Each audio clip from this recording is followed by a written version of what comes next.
Peoples, what's up? Welcome back to Shelf Stories, the channel that tells tales from games, books, and life.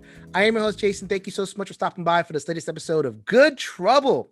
These series of episodes where I engage in above the table conversations in the culture space or different aspects that I feel we are very important to discuss in the board gaming community. Yes, I use the dirty P word, political, because what we feel is that board gaming is political anyway. Board gaming is personal anyway, and we do so in a spirit of education and compassion. No flame here.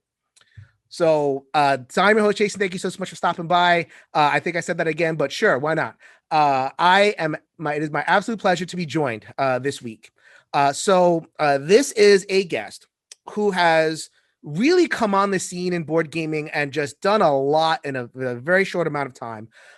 We need data. We need stats. We need people. We're not just playing games. These are not just games. We need people who are looking at this from an adult perspective, from a research perspective, and who can bring actual context to what we're talking about. This is not just about feelings. I think there's a big thing of when we talk about cultural criticism, it's about offending and people's feelings. It is about demographics. It is about people. It is about our communities, what they look like in the actual world and in our gaming community. So I'm going on and on because I want to set this context, because I really want to shine a light on the fabulous guest that I have today. She is Tanya Pobuda. She is from X University in Toronto. We will describe what I mean by that moniker in a second, but she is almost done with her PhD. I wish I could call her Dr. Pobuda. Almost. Welcome to the show. Thank you so much for having me. I'm a big fan of the show, so thanks so much. This is a huge honor for me. I appreciate that. I mean, you've made the rounds. You've met everybody. You've met Eric and Mandy. You've met Sen. You've met Erica. You've met a lot of people, and with more to come. I have a feeling you're going to be showing up at Mick and Starla sometime soon, right? Or did you do that already? I haven't done that. That would be so amazing. I'm a huge fan of They got to yank you in. What do you Mick, Starla, if you're watching. That'd be great. That'd be so great. Get her on the show for Our Family Plays Games, and anywhere else that we talk about culture and diversity in a positive light that tries to move the ball forward. I can't say that enough. This is all as much as we try.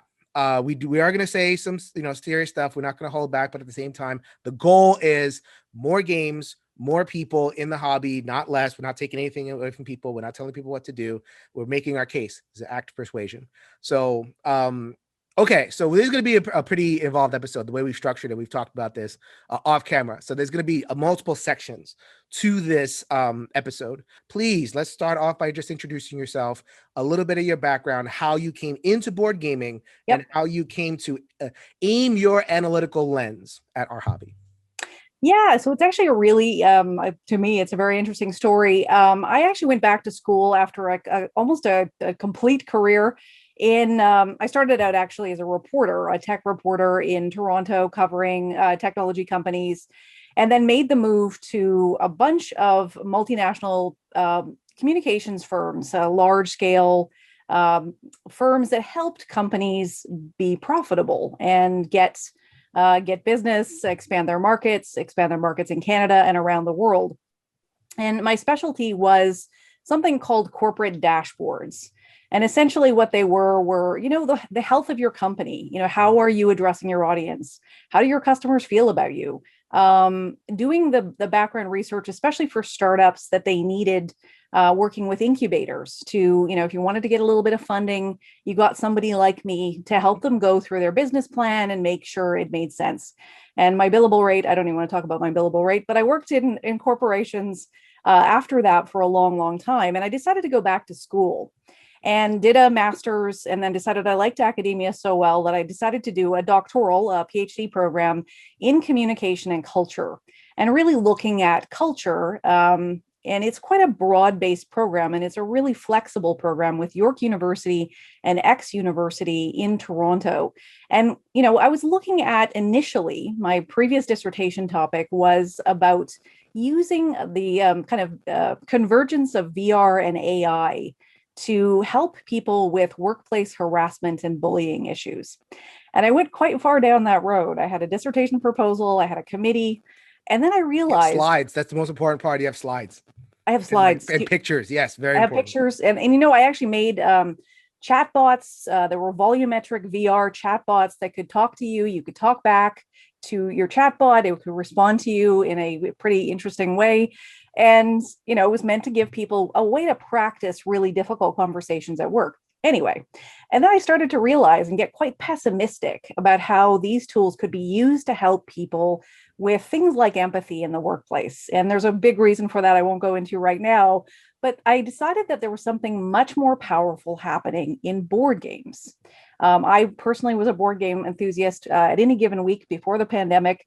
My partner and I were, at friendly local game stores all around Toronto constantly, like 4 days at least out of the week, we were at these stores. And I was watching what was going on in some of the stores, and we were buying lots of games and engaging with the hobby. And for the last, I would say about 3-4 years, I've been reading, board game social media, being a member of Board Game Geek, and really seeing that there was something quite powerful happening in board gaming. So I, went to my advisor, who's incredibly great, and said, "Hey, listen, I've gone down this road pretty far with VR and AI. I'm now a practitioner. I'm a certified in IBM Watson and all that good stuff. But I think board games are the thing. And if we want to talk about empathy, something's going on in board games." Mm-hmm. And so I pitched a completely different topic. And, it actually added probably a little bit like 8 months to my PhD.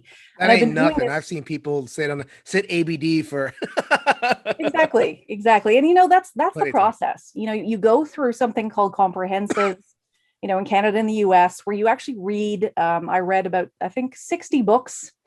And when you go through that process of really investigating something, you actually start to change your mind because you become very well read in a particular topic. And I did that over the course of a year, and I realized I'm going the wrong way. Board games are the thing. Mm-hmm. And so I decided to pivot into board games and look at what I saw in terms of the dynamics around gender and race in board gaming. Mm-hmm. And there was something very, very fascinating going on in that sector and in the hobby. And so that's what it took me into board gaming. Mm-hmm. And it was really, again, centered around empathy. Right. And representation. And I think on some level, we get into all these individual kerfuffles, and we're going to get into some of the individual stuff. I mean, anybody that's paid attention, if you don't pay attention, God bless you. But if you're paying attention, you're probably that's the audience of the show are people who pay attention. We had individual games, some that we've discussed in the show, including like, Frosthaven and Tiny Epic Dungeons. Some we have not discussed. I've intentionally not discussed The Witcher. That was a big thing also in terms of representation. And you can't discuss everything. I can't discuss everything. I'll have a coronary over here if I discuss everything. But every single one of these issues comes down to representation. What does the community look like? What do the games look like? What do the game makers look like? And what is the relationship between these two things? And then we're going to go in a little bit of a different direction. We're going to talk about pushback. So anybody who has raised their voice at all in this space has encountered pushback. So we're going to really drill down. Tanya has gotten a lot of pushback that we will see. I've got my own pushback. I've observed some, and we're going to break that down and help people understand it. And, maybe in understanding it, we'll be able to navigate it better and make some progress here. And then, we'll see where it goes from there. We'll see how much the conversation will go from there. So we have a lot to talk about. I'm looking forward to this. So, okay. So we're going to set the scene, right? We're going to set the scene. Let's set the scene in terms of what the community looks like first, and then we can relate it to board games. The thesis here is that, and I don't think it's a radical thesis at all, that our board gaming community should look like the community. Yes. And that's, and I'm American. All I know is America. I know we have European brothers and sisters who watch the show. It's going to look different. So everything that we're going to say, and Canada, Tiny from Canada. So that's going to look different as well. So everything we're going to say is, relative to the American scene, because that's what I know. However, European gaming culture should look like Europe. Canadian gaming culture should look like Canada. I don't think that's a radical thing to say at all. And so it doesn't. That's right. Point blank. It doesn't. And we have hard numbers to talk about that. So Yeah. I sent some slides to Tanya because I utterly fail at screen share. Uh, so I have handed off the reins a little bit. So so let's talk about what does America look like? But here we go. So what you've got is 60% white, and this is in aggregate. This is right now. Nationwide. This is right now, That's right. 2019. Exactly. You see it right there. This is what America looks like. And again, we're only doing America because I know America, but the thesis is our community should look like the community. 100%. And this is what our community looks like right now. Raw stats: 60% white, 18.5% Hispanic. Yeah, represent. 12.2% Black, 5.6% Asian, and then other races and cultures and ethnicities fill in. 100%. And that is a really, really interesting overview. And what's interesting too is the difficulty with census. So that's something that definitely came up when I had done some academic presentations about my research. And one of the things about statistics is you want to see your representative sample should map to your population. And one of the really fascinating things about the research that I've just conducted, and I'll pop this open now too. And again, hopefully you can see it when it migrates. Sometimes there's a bit of a delay. But what's really interesting is, the first kind of overview and the slide that gets a lot of maybe consternation and a little bit of pushback is this first slide that I'm just going to share right now. And it's basically the demography of the board game designers of the top 400 board games. Right. And so what you can see just by compare and contrast to Jason, the infographic you shared of America, and interestingly, Canada's very similar to that aggregate. A much larger share of Indigenous / First Nation. Yes, in Canada, absolutely. But in terms of the actual demographics, it maps relatively okay. Really, really close. So, interestingly, in both Canada and the US, roughly over 50% of the population are women. Okay. So, when I actually do a compare and contrast to these particular statistics of the top 400 labor pool of people involved in board game designs, comparing it to population statistics. And so interestingly, more than half of both the Canadian and US population are women. Girls and women. So that's really interesting to me. And so what we see here is a labor market that's quite dramatically skewed toward a particular type of demography, which is white men at 92.6% of the labor of board game design. So, I would do graphs that compared it to population demography. And you got this, just to pause, you got this from an analysis of the top 400 games of BGG? Top 400 games, that's right. And, this kind of follows on from a study that I did in 2018 for Analog Game Studies, where I looked at the top 200 games. And what's really, really interesting, this question comes up a lot, is how have things changed since 2018? And the answer is they have not. Okay. And so one of the things that's really interesting is I've been doing this work for the past 3.5 years. A little bit more than that when you count some of the academic publishing that I was doing, back in 2017. And what's really, really interesting to me is I actually go back and look at research of the 1970s and the 1980s and the 1990s. And a lot of these articles that I see back in the 70s could have been written today. So progress has been very, very slow. We'll talk about that. I think there's some reasons. And so this kind of demographic skew, just as you're saying, this 92.6% of a particular population is completely counter to population demography. And then when you look at what happens when the product comes out, and I wanted to see, okay, who are the designers? And the methodology for the designers, just to backtrack a little bit, is I actually looked at the Board Game Geek listings, the information on the box, and then I researched each designer. And this was an incredibly onerous process that took months.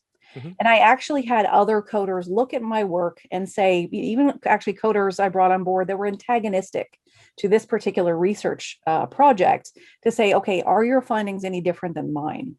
And one of the interesting things that happened, this is a little bit of statistics terminology, Cohen's kappa, which means how close was everyone's conclusions. And we had a Cohen's kappa of 97%, which basically means perfect agreement between the coders. And what's fascinating is one of the coders was a little deviated from thinking about someone as white, or thinking about somebody as racialized, BIPOC, Black, Indigenous, or person of color, when they were not. And we went through a lot of research to kind of figure out what happened with that particular coding error. So this was an incredibly exhaustive and onerous process, and I had to pay for additional coders to help me with that process. That question comes up a ton about, what is my methodology? Sure. But the final product, the game's cover art itself, also ends up quite dramatically skewed. And so what you see with, and again, this is not even taking into account negative representation, which a lot of the feedback I got from the qualitative survey that I did for board gamers said, a lot of the representation of women is very sexualized, it's very negative. But just from a straight count, 23.2% of the representation, human representation on the covers was girls or women. And 76.8% were men. And this is the humans. You have other statistics in terms of. I have other statistics. Yeah. I basically looked at anything that was an animate object. So if it was fauna, if it was a mystical creature, I counted everything. Aliens, dragons. Yeah. And it was nearly 2,000 figures in the top 200 board game geek. And this was a very onerous process.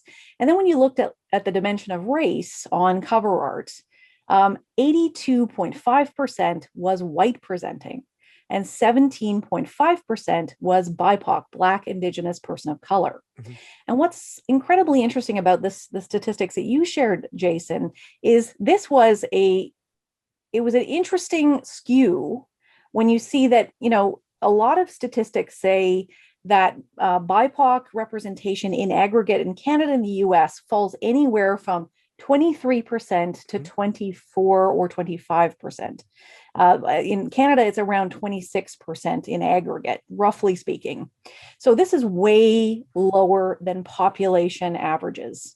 And one of the things that I shared with other in other contexts is I actually did a breakdown of urban cities and sort of made the argument that if you want a big consumer market, what are you doing when you have this kind of skew? And we can talk a little bit more about that in terms of the city breakdowns. Sure. A lot of companies are looking at large centers like Toronto, like New York City, like Los Angeles, like Chicago, like Atlanta, big consumer hubs. And if you were paying me my exorbitant fee at my multinational communications firm, I would tell you, you're going the wrong way. And I think that that's the other really interesting thing about all of this is, I have this corporate background. I've worked for some of the largest multinationals in the world. In my investigation into board gaming, I've been very surprised, both by, I think one of the challenges that a lot of publishers have right now is they've grown up quite quickly. The market is starting to get really big and really, really serious. And I think that the problem that a lot of companies have is they've got some growing pains, and we can talk about that in more detail in a moment. But I think that is one of my big observations about the market, and also investigating what are some of the audience dynamics in board gaming that are maybe causing problems that delimit the growth of this market. So then I sent you those last two slides. Sure. If you could pop those up, because this is a last piece of essential context, and that is the future. So there is this is now, right? And so, right. So what is on the screen right now are percentage distribution of children under 18. So we're looking at years. So white, non-Hispanic men, in 2000, 61% of children were white, non-Hispanic. And then you get to 2010, 54, 2020, 50. And then everything, and you see the Hispanics, because, which makes me proud, makes me happy, going up to 26% in terms of 2020 children. So by 2020, which is when, around when we're recording right now, 2021, it is already hitting halfway. And what does this mean? Okay, so we're having a little bit of trouble zooming in, but what I wanted to show you on the on the left side over here, this is going by year. So we're gonna get 2020, we're at 60%, 2030, 2040. By 2045, we're hitting 50%.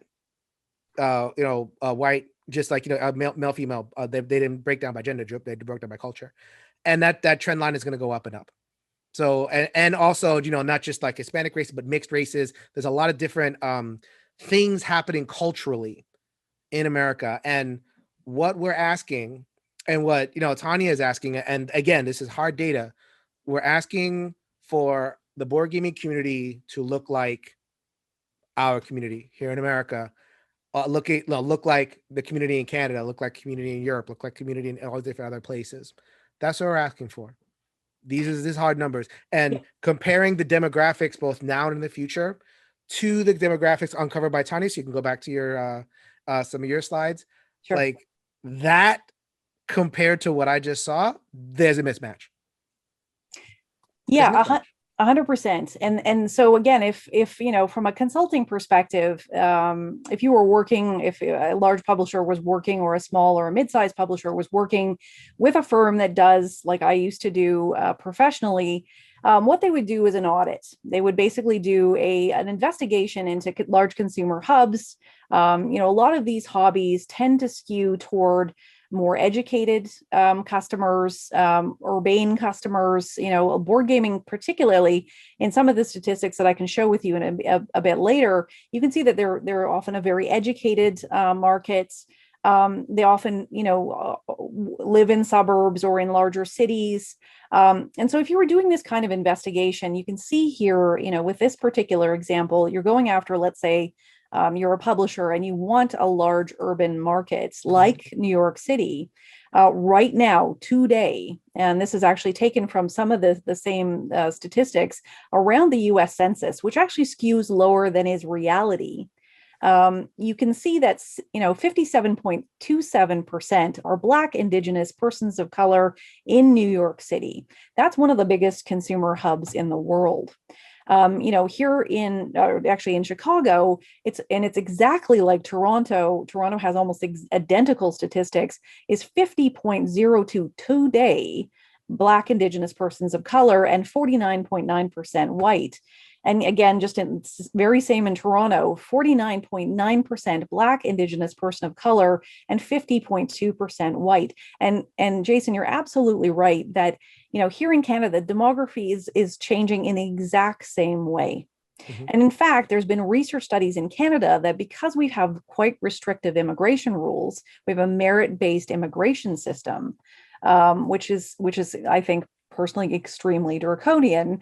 We're actually going to run out of skilled labor in the very near future. We're going to run out of labor because we're not growing at the pace we need to be economically successful. And so that's a really interesting dynamic. And, one of the things that I found in my research, and this is something that got a lot of interest and also a little bit of pushback, is that there are a lot of studies and analogies in other cultural spheres. And one example that I used in a presentation I gave during my academic conference season, which really got people interested, is the film business has been looking at this. And this incredible study done by Higginbotham, Phil, Zhang, and Ulis 2020 actually looked at pre-pandemic box office and said, if you do not have authentically inclusive representation, diversity in your film, and so there's a great analogy here for board gaming, you actually lose $32.2 million in opening weekend if your film cost you $159 million to produce. And over the course of its run, it will lose 80% of its budget because you lack representation, because people can't see themselves in the film. Or if you have, stereotypical offensive representation of women, of BIPOC individuals, of LGBTQ individuals, you're going to lose money. So the idea, and this is kind of my background coming out, when I would advise clients to look at their approach and think about, doing that minimal investigation into audience. If you're going after the Canadian market or the US market, you really need to map to demography and understand your audience quite a bit better than I think a lot of publishers might do right now in board gaming. And the film business has been slow to this too. Yeah, and we're talking about like projecting into the future, Right. right? I mean, like so what is a board game, like thinking about from a board game publisher's perspective? I mean, right now the hobby is still white. Yes. It's still a white male driven hobby. Yeah. And it was, in the 70s and the 80s, when Origins had like 5 people, it looked a certain way. And then, so I think it's almost like a general and a war with old maps. That's right. That's a great analogy. And it's like, okay, I don't have access, or for whatever reason, I'm kind of like I'm in the thicket, and they're just like in, selling and, the trends and everything. And they're kind of like, there's a lag, right? So then that's what we're trying to do from the outside perspective, because we're not publishers, but we're looking at, okay, that was the past. Where are we going? And where do we want to go? And, we say we want a more diverse group. Black Lives Matter happened last year. And, all these publishers said, oh, we got to, we have to, make it broader. We have to bring it in. And it's like, well, we're still here and we're still talking. And if publishers have kind of forgotten, not because they're bad, but because they're operating on old information, well, let us help you with our experience, and not just like our feelings, but our stats. 100%. And, one of the interesting dynamics of sharing my research online has been that I got so I've had to do a very robust and rigorous process as part of a research ethics board. I have a whole committee I have to report to. And one of the interesting things that happens in looking at the demography of the people who actually, I'm just going to pivot to some other examples of these types of research studies where, board gaming is not alone. And that's the other thing that I think people maybe misunderstand about, this particular critique of board gaming. This is happening in every cultural sphere right now, has been for years, right? In the film industry, 71.7% of all speaking roles, white. This was an audit done where they literally counted, web series, television, and film. It skewed overwhelmingly white. And this was done in 2015 to 2016. There's innumerable examples of this, 3.5% and 15.45% respectively, BIPOC and women readings assigned in university. So this was a study done and publicized by McGill, but was done in Paris over political science. Only 17% of all Wikipedia biographies are about women. That tells you something. It's a very, very interesting statistic. I do a lot of work in Wikipedia as well. So it's not something that board gaming is representative of a larger cultural problem that we have specifically in North America and throughout Europe. Here's another statistic I found the other day, that 2/3 of all doctoral students for archaeology are women. But only one third get tenure track positions. This was just another example, and it's a systemic issue that we have as a culture. And there's all sorts of fascinating sociological, political, economic reasons for this skew. So board gaming's not alone by any stretch of the imagination. But one of the things I wanted to pivot to is with the online survey I conducted. This was done in late August 2020 and concluded in October 2020. And I promoted it on Twitter, BGG, and Reddit. But what's interesting is most of the people who participated were diehard board game geek users. And what was super fascinating, it was actually, I got 174 written, voluminous comments from people who participated in the study. It was overwhelming. It took 35 to 40 minutes to complete. It was a long study. And believe me when I say, I haven't even scratched the surface of the data that I have. It is so rich. And, again, people wrote me a book about their experiences in board gaming, and there's so many stories to tell. But what was fascinating to me, and this is almost, I actually popped it into my dissertation because it was so fascinating. I got pushback that the diversity of my sample meant I didn't locate real board gamers. So in this case, cis men were 77, so 77 in total. Cis women, 175. 175 filled out my survey. Trans women, 16. Non-binary, 31. And the fascinating thing happened, and I also got, and this was actually very interesting to me, lower than population averages, but pretty close to population averages in aggregate. Okay. Right. So, and I was really disappointed that I didn't get more BIPOC participation, because I know it's there on Board Game Geek, but there's all sorts of dynamics as to why people who are BIPOC, people who are LGBTQ might feel more reserved filling out a survey like this. But what's interesting is I got 20%, 20.4% BIPOC participation. And the pushback I received online was, you didn't locate real gamers. Mm-hmm. And that's been a really fascinating finding, because what we've got in our social imaginary of games and gaming, and board gaming specifically, is it's not real unless you're a white man. So, a lot of people criticized the sample and said, I was recruiting for diversity. So just full disclosure there. But what's fascinating is that social imaginary of real board gamers aren't part of the sample, because there's not enough white men in your sample. And the other thing was, it was actually slightly more than the majority that were LGBTQ in orientation, just a little over half.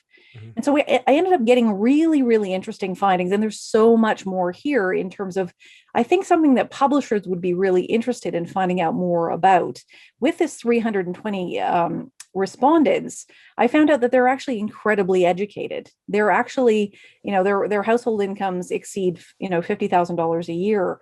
Other, demographic information is really, really fascinating about board gamers. But this notion that, you didn't locate real gamers was a really fascinating finding. And I actually collected a lot of the comments I got online, because I found that quite a fascinating dynamic about board gaming. And that's an issue that I think pervades a lot of thinking within publishers as well, that right. Real board gamers are white men.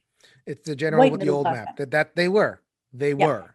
Right. And it tracked demographically, and it tracked, we talk about 2019. the 60% of the country, we're like going before. And also, where were the cons? The old cons were in, the Midwest. And, this is where we're going through this whole thing with TSR right now, but TSR is if you don't know what it is, go ahead and Google. I'm not going to go through it. But that began in Wisconsin and Michigan, and that heartland type area. So that's what board gaming looked like, and role playing and hobby gaming looked like. Where's it going? One of the last big convention that was added to the schedule was PAX in Philadelphia. Right. So we're starting to migrate towards these cities, and you gave the stats before of what the cities look like. Exactly. Actually, I did a specific analytic on Gen Con, and their demography in Indianapolis is actually very diverse as well. Mm-hmm. And it was interesting. I did hear from some individuals who were saying, we were just talking about this in the context of Gen Con. So there's awareness of this, right? And I think that, again, it's this idea that, so I actually located people who game at least once a week, who board game at least once a week. That was one of the criterias for participation in the survey. These are individuals with Board Game Geek profiles. They participate in the forums. That's how they actually got access to my survey. And what was fascinating is when you look at this kind of breakdown, that the majority were from North America. The majority said they were in their 30s and 40s. 60% of the sample identified as women. And that actually takes you just a little over population statistics, mm-hmm. where in Canada and the US, respectively, I think it's 50.4% are women and 50.5% in the US are women. So slightly more women in the US and slightly more women in Canada as well. And only 25.3% identified as men. But what's fascinating about that too is really only 35 to 38% of the US population is a white male today. Mm-hmm. So that's another really fascinating finding. And I think that one of the misunderstandings, the misapprehensions that a lot of publishers and companies going into this market have is that, the white middle class male market, the white straight middle class male market is big. You can't It's alienate not. it. Like if you alienate it, then you're sunk. Yeah. That's right. And I think that's a really, it's almost like a prisoner's dilemma, a game theory issue. And I think I actually did something the other day on Twitter where I said, imagine you run a toy store, and there's a group of people in this toy store that kind of stand there and hassle people who don't look like them, stand at the doorway and make it hard for people to enter. But those people who are hassling people are your best customers. They're your only customers. And what do you do when you're running that company? And that's been a really, really difficult problem, I think, for a lot of organizations. And this is in every sector, where you don't necessarily want to alienate your customer base, but your customer base, in some cases, depending on what's going on in that dynamic, may be delimiting you in terms of your imagination, in terms of your product creation. And this is a conversation I used to have with a lot of startups, where they'd have an imagined audience that wasn't big enough to sustain them. And it was always a really tricky, tough conversation to have with them, to say, hey, I know you think but maybe just think about some of these statistics, think about some of these dynamics in the market, and then come back and think about your market strategy in that context. Right. And sometimes it's just, you don't know what you don't know. Yeah. And that's because I think there's going to, and we're going to get to this in a minute. But there's this idea that, like, okay, we're talking about this, and we're talking about publishers getting kind of stuck in that mindset where the white male is centric. We're not saying that anybody's racist. We're not saying that anybody's doing this because of, they want gaming to look a certain way. And we want to deconstruct that defense mechanism. We deconstruct that idea and say, it's not about what you intend. It's just, ideas get old. Like mindsets get stuck. Mindset is your hardest thing to change. And if the customer mindset, the customer approaching mindset has been a certain way for a long time, and you make money off of it, and that's the paradigm, then yeah, of course you're going to hold on to the paradigm until it's like obvious that it's falling apart. And what we're saying is, why wait when you could see the stats coming, and you can have Tanya Pobuda, soon to be Dr. Pobuda, giving you the statistics with all the, the whatever, the Cohen's current, and she'll give you all that stuff. And number two, there are people who the games that are being generated now are, they contain some things that are like, oh, this isn't very welcoming to, someone like me, or someone like, my wife, who is a Black woman, or someone who is, kind of interested in and appropriating. And that's not an attacking thing. It's just like, I'm seeing something, you don't see it. That's your experience, but I have an experience. Let's work together. That's exactly right. And it's about, like you say, Jason, it's about creating a runway for your business. It's about future proofing your business. But the argument that I make is the future is now. It's already happened. And, one example that I have used in describing this to people who have pushed back or have had questions is, one example I use is my partner, and I'm sure he won't mind me using him as an example. I asked his permission. I just used my partner, so go ahead, bring him in. So one really good example is my partner and I. We're both white, and my partner is, he's middle-aged, as am I, and we're both white, and we live in the suburbs, and we're probably not middle class. Because we've had a career change. We got laid off, both of us, from a tech company a couple of years ago, and we've actually had to start our careers all over again. But we're pretty representative of kind of, my partner particularly, the epicenter of most games companies.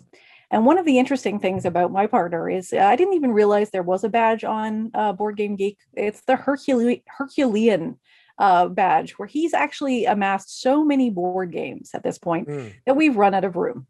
Now, one of the things that used to happen in early tech, and it's an example I use because I worked with a lot of really early tech companies, is, the saturated base. And I would actually argue that this epicenter of board gaming is super saturated. You have, whole genres of board game shows where it's, men and women, often married couples, doing the cull, right? This has become an entire genre What do we do with our games? Everybody I speak to who's a really avid collector is like, I need to give these games away. We've run out of room. There aren't enough Calex bookshelves in the world to house our board game collection.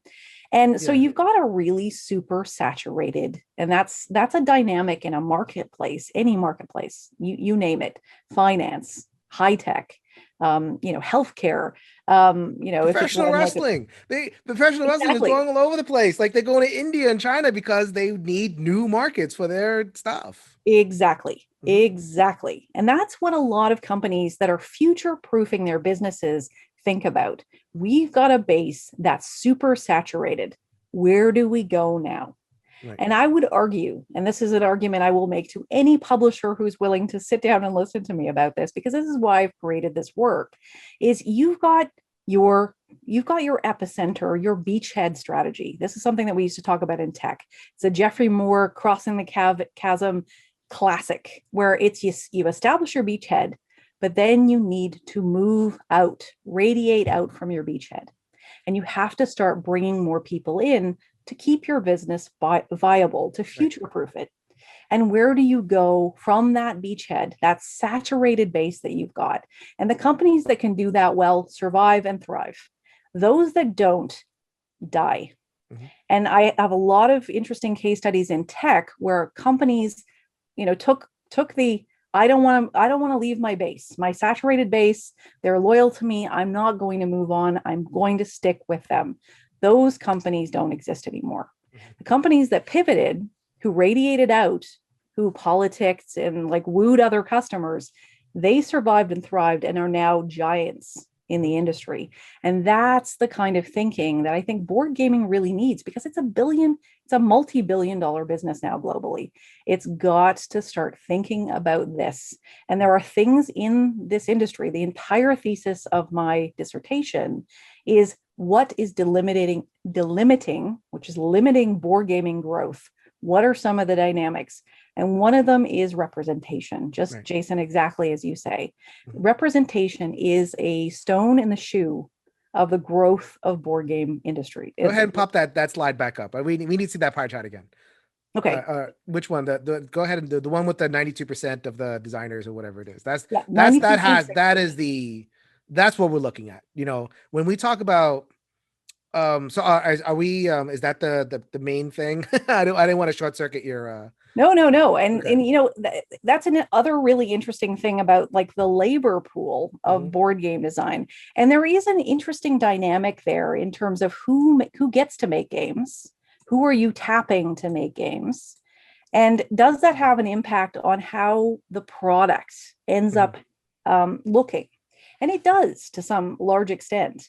That, we actually did a really interesting study, myself and Dr. Shelley Jones, around rule books. And we did a kind of cross-tab multidimensional analysis to say, if a game is designed by a particular homogenous group of people, do they produce a more inclusive result?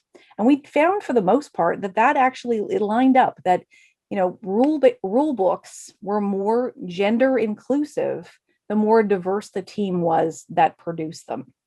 So that's the interesting thing about the labor pool too. And the other really fascinating dynamic that I am finding in the data is a lot of board games are very recursive, very derivative, tend to use the same mechanisms, tend to use a lot of the same themes. And that is a delimiting factor as well in board gaming. How many vampires, how many zombies, how much Cthulhu, how much colonialism, how much colonialism. Yeah. I mean, we getting a lot of the same stuff. Yeah. And, if it's helpful too, one of the other interesting things that I this one too. People find quite shocking, and maybe I found it offensive, is you're more likely to see something that doesn't exist on a board game cover. So in this case, I counted the number of aliens, fantastic creatures, imps, orcs, dragons, and I compared it to how many women appear on board game covers. So something that doesn't exist is more likely to appear on a board game cover than a woman. And the other really interesting thing that bothered me a great deal, and I looked at this in terms of a number of different comparisons, but BIPOC women are diminishingly rare. So Black, Indigenous, person of color, women diminishingly rare on board games, to the point where there's only 35 of them of almost 2,000 representations on the board game covers that I analyzed. And there are more horses, there are more birds than BIPOC women. And I found that really upsetting.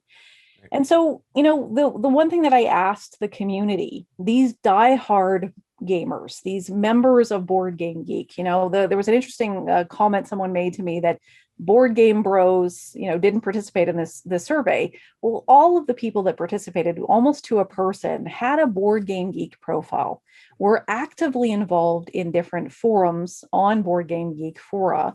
And they overwhelmingly told me in the survey at 84%, that is a really high finding. I used a Likert scale, which is a psychometric measure to say, strongly agree to strongly disagree, with gradations in between. And what I got was a lot of passion to a question about whether there was a problem with a lack of equitable racial representation in board game artwork. 84% of the people who participated in the survey came back very strongly to say, yes, I have a problem with this. And the other thing, again, as a market researcher, these kinds of numbers would trouble me greatly if I were running a board game company. 83.6% said, yes, there is a lack of equitable gender representation in board game artwork. And did I ever hear a lot of stories from people saying, this prevents me from coming to the table? I don't like when I see over-sexualized imagery of women, because I don't know if I'm going to be safe in that context. I don't like to see, overwhelmingly, people told me, this really negative representation of Indigenous people, of Black people, of people of color in board gaming. I don't know if I'm going to be safe at that table. So these are all various factors, barriers. Gil Hova wrote this amazing blog article called Invisible Ropes that keep people from gaming. And it was a really thoughtful piece about what are some of the barriers to entry. And overwhelmingly, he shared anecdotally that representation issue was something that really got in the way of his significant other wanting to play board games, because they're like, ooh, I don't want to do that. That's not what I want to play. I don't like that theme. I don't like that mechanism. I don't like that artwork. So these are all things that really are delimiting board game growth. And if people leave with no other takeaway, it's that there's a significant challenge. I'm at this point, I'm just talking to the money, because that's what I used to do when I worked corporately. Is if you're investing in a board game company, if you're putting real money out there to invest in your next move, you really have to look at audience. You really have to look at demography, and you have to understand what some of the appetite and dynamics are to grow your base. You can't just stick to one tiny splice, and it is quite tiny, of demography, which is white middle class straight males. Yeah. You got to end on the money, right? Yeah, again, because to me, coming to this sector, like I have so many others, it was genuinely perplexing. It's flummoxing. It's maladaptive behavior from a strictly financial point of view. And again, this is not really a cultural commentary so much as it is a financial or fiscal management issue. This is a huge, huge risk for companies who are really marketing to that saturated base. How many more Kickstarters can you run that are, $200, miniature heavy? Where is your saturated base going to keep those items in their already fully saturated collections? Like, that's going to dry up at some point, and you have to start thinking differently. And so that is going to do it for part one of my conversation with Tanya Pobuda. Thank you so much to her for doing that excellent work with demographics, really thorough, really detail oriented, because I think it's very valuable that we set the scene and let people know exactly what we're talking about in terms of context. The board gaming community, the covers and the designers are of a certain demographic, and there is a mismatch. And what we are trying to do here in our larger project, people who are active in the work that I'm doing on this channel and other work like Tanya and so many others out there. What we're trying to do is to resolve that mismatch, help the board gaming community and the people making the games look like and resonate with the larger community or different communities that are around the world that are playing the games. Part 2 is going to be about pushback. Not everybody is going to agree with that perspective, and they have their different points of articulation, which we are going to get into in the next episode. So until next time, for listeners of the One Stop Co-op Shop, we will see you at the next stop. And for watchers on Shelf Stories, if you can change your mind, you can change your world. Later, everybody.